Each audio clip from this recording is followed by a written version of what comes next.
अस्सलाम वालेकुम दोस्तों, मैं ਤੁਹਾਡਾ भाई मुहम्मद आसिफ खिची। ਤੁਸੀਂ ਦੇਖ ਰਹੇ ਹੋ ਕਿਸਾਨ ਪਾਕਿਸਤਾਨ YouTube और फेसबुक पेज। ਤੇ ਅੱਜ ਜਨਾਬ ਤੁਹਾਡੇ ਦੋਸਤਾਂ ਵਾਸਤੇ ਇੱਕ ਨਵਾਂ ਪੁਰਜ਼ਾ ਲੈ ਕੇ ਆਇਆ ਜਨਾਬ, ਮੈਸੀ 240 ਜਨਾਬ ਗ੍ਰੀਨ। ਤੇ ਇਹ ਟਰੈਕਟਰ ਜਨਾਬ ਫਾਰ ਸੇਲ ਹੈ। ਸਾਰੀ ਲੋਕੇਸ਼ਨ ਤੁਹਾਨੂੰ ਵਿਖਾਣੇ ਆ, ਟਰੈਕਟਰ ਵਿਖਾਣੇ ਆ ਜਨਾਬ ਕਿਵੇਂ ਦਾ ਹੈ, ਫਿਰ ਤੁਹਾਨੂੰ ਕੀਮਤ ਵੀ ਦੱਸਣੇ ਆ ਜੀ। ਲੈ ਦੋਸਤੋ, ਇਹ ਜਨਾਬ ਮੈਸੀ 240 ਜਨਾਬ, ਠੀਕ ਹੈ ਜੀ, ਗ੍ਰੀਨ। ਤੇ ਫਰੰਟ ਤੋਂ ਜਨਾਬ ਸ਼ੁਰੂ ਕਰਦੇ ਹਾਂ। ਤੇ ਲਾਈਟਾਂ ਸ਼ੇਟਾਂ ਯਾਨੀ ਕਿ ਜਿਹੜਾ ਛੋਟਾ ਮੋਟਾ ਇਹਦਾ ਕੰਮ ਸੀ ਨਾ ਉਹ ਕਲੀਅਰ ਕਰਵਾਇਆ, ਵਾਇਰਿੰਗ ਸ਼ੈਰਿੰਗ ਬਿਲਕੁਲ ਕਲੀਅਰ, ਠੀਕ ਹੈ ਜੀ। ਤੇ ਸੈਲਫ ਸਟਾਰਟ ਟਰੈਕਟਰ ਹੈ ਜੀ, ਠੀਕ ਹੈ ਜੀ। ਤੇ ਅੱਗੇ ਜਨਾਬ ਬੀਮਾਂ ਲੱਗੀਆਂ ਹੋਈਆਂ ਨੇ। ਤੇ ਇੰਜਨ ਇਸ ਟਰੈਕਟਰ ਦਾ ਜਨਾਬ ਪਹਿਲਾ ਹੈਗਾ ਜੀ, ਠੀਕ ਹੈ ਜੀ। ਤੇ ਹਿੱਸਾ ਜਨਾਬ ਬੇਦਾਗ। अगर कोई बंद मतलब है भाई सलीम को खड़ा है, अगर कोई चेक करना चाहे नक्के पारों या जिमें भी तो खोल के चेक भी कर सकता है। जो थोड़ा सौदा हो जाता है तो तुसी जनाब इनू खोल के ते इनका नक्का वगैरह चेक भी कर सकते हो, ठीक है जी। तो इस तरह के जनाब जैनियन रिंग ने रिम ने। ये भाई सलीम इनके टायर किन्ने को ने? 7 आने टायर ने नाल लगे हो। अच्छा जी, यह देखो जनाब हिस्सा बिल्कुल मतलब है भी कोई चीज़ टुटी भजी नहीं, बेदाग। तो अगर कोई दोस्त नक्का चेक करना चाहे ना तो इत्थे जनाब सौदा होने तो बाद जनाब खोल के थानू चेक भी करा दिता जाएगा। हिच भी नाल मिलेगी, टॉप लिंक भी नाल मिलेगी, कनोपी भी जनाब लगी हुई जे, ठीक है जी। ये कुछ समान इहदे नाल हैगा जे। ते सारा ट्रैक्टर थानू घूम के दिखा दईए। तो जनाब राइट साइड का पिछला रिम, ठीक है जी। ਤੇ ਅਗਲੇ ਜਿਹੜੇ ਟਾਇਰ ਨੇ ਉਹ ਵੀ ਜਨਾਬ ਇੰਨੇ ਕੁ ਹੈਗੇ ਜੇ, ਠੀਕ ਹੈ ਜੀ।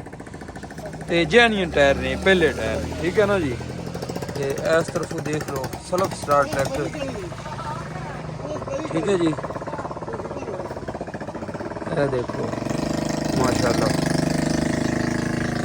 ਤੇ ਇਹ ਦੇਖ ਲਓ ਜੀ 2008 ਮਾਡਲ ਹੈਗਾ ਜੀ, ਠੀਕ ਹੈ ਜੀ। 2008 ਮਾਡਲ। ਤੇ लाइटां शेटां चालू जनाब, मीटर भी सारे इनके चालू, सही है जी। ते ए जनाब इनकी उत्तों कंडीशन हैगी जी शो दी।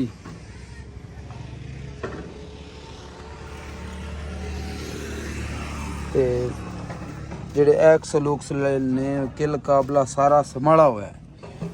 ते भाई सलीम नाल बाकी गलबात करने हैं भी ये जनाब इनकी की कंडीशन है, तो नंबर इनू कित्थों दा लगा हुआ है। अस्सलाम वालेकुम। वालेकुम सलाम। भाई सलीम दसो भी ट्रैक्टर की की कंडीशन है और मतलब है भी इनका नंबर कितों का लगा हुआ है?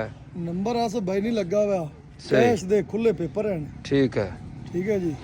उस बाद मॉडल 8 है सही पक्का जी, कागजां ते भी ट्रैक्टर ते भी ठीक हो गया। टायर इनका जेड़ा चौकड़ा तुहानू साता ने दसा है ये जेनमन है ठीक हो गया, ठीक हो गया। जो कंडीशन तुसी उत्ते तस्वीरां नाल दी सही हो गया, कंडीशन थोड़े अगे है, ठीक हो गया। पहला इंजन दी अच्छा ते पिछला नक्का नुका चेक कर सकते ने क्योंकि असि तो खोला नहीं, ठीक हो गया, क्योंकि उमें बंद लिया, बंद ही है। सही चैम्बर गुलियां दी असि खाली पाइयां जे, सही वो क्रैंक बिल्कुल जेन में स्टैंडर्ड दे हाले, ठीक हो और गया। दोबारा रिंग रुंग नहीं होए, पहले इंजन च खला है चलो ठीक हो स्टार्ट। गया। हाँ जी दोस्तों, ट्रैक्टर जनाब थानू स्टार्ट करते भी दिखा दिता है। तो ट्रैक्टर जनाब थानू सेल्फ स्टार्ट मिलेगा। सर्दी विच भी ना पहले सेल्फ ते सेल्फ चकेगा ते बिल्कुल टाइट इंजन। ते बाकी जनाब ये ट्रैक्टर बसीरपुर तुगीरवी वर्कशाप रियोला रोड ते खड़ा है भाई सलीम दी वर्कशाप दे विच। ते ए नंबर भी भाई सलीम दा उत्ते दे दिता है।